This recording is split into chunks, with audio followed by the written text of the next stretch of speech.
more outdoor info, and less commercials. That's our commitment to you. We're Great American Outdoor Trails Radio Magazine, and we're brought to you by FLW. You're on the trail with Jim and Travis, and this time we're headed to Minnesota.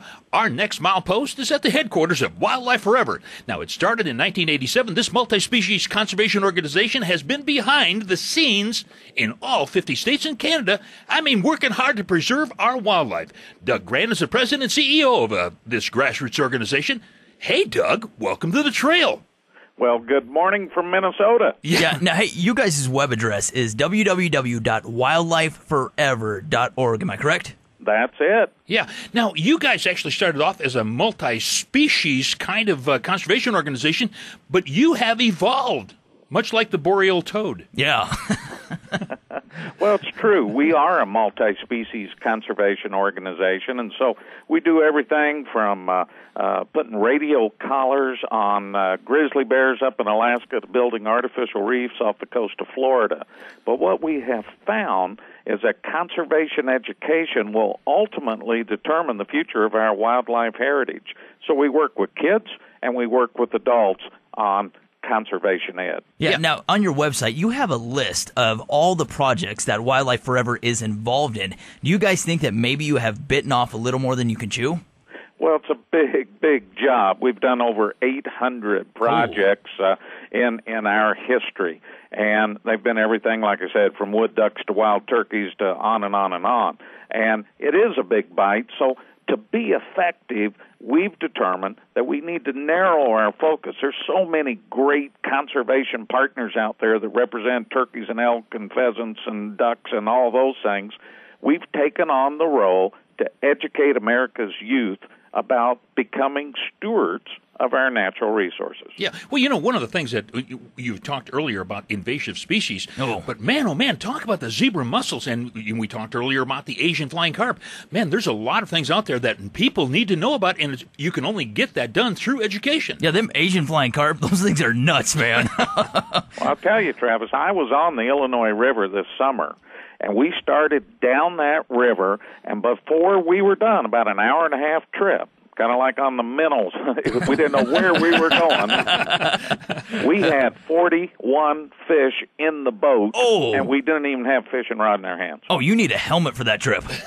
It's scary when a 20-pound silver carp goes flying through the water. We had them actually leap over the boat. And the listeners that want to see something about that, go to the website that Jim mentioned. We've got a whole photo essay on the problems on the Illinois River with the flying carp. Now, obviously, you have a lot of projects going on. Do you guys have enough volunteers? And if not, where do people go and how do people basically become volunteers and what all is involved? Well, there's a lot of ways individuals can help, and probably the best way, go check out our website and look at what we're doing. We need help getting information in schools about aquatic education. If we want to save fishing in America, we have to educate young people about aquatic resources, about water, and why they should care, and get them outdoors. And so we have the means to provide people with materials to put into schools. We also have teams of Boy Scouts or leadership that wants to cut buckthorn, that wants to eradicate invasive species on their area lakes.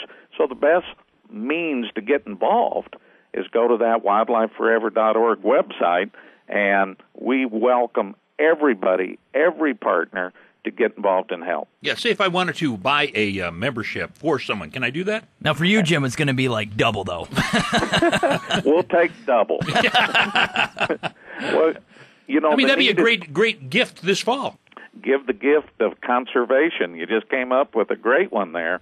And any donation, kind of like the Red Cross or American Cancer Fund, any donation makes you a member of Wildlife Forever. You bet. Hey, we've been talking with Douglas GRANN. Of course, he is the president of the Wildlife Forever organization. If you'd like to find out more information about Doug and what you can do to help this organization and what they're doing to help you, go to their website at www.wildlifeforever.org. Hey, Doug, appreciate it. Hey, thank you very much. We appreciate the spread of the good news, the help with the foreign invaders, and happy holidays. Yeah. Hey, we'll see you on the trail, Doug. Thank you, sir.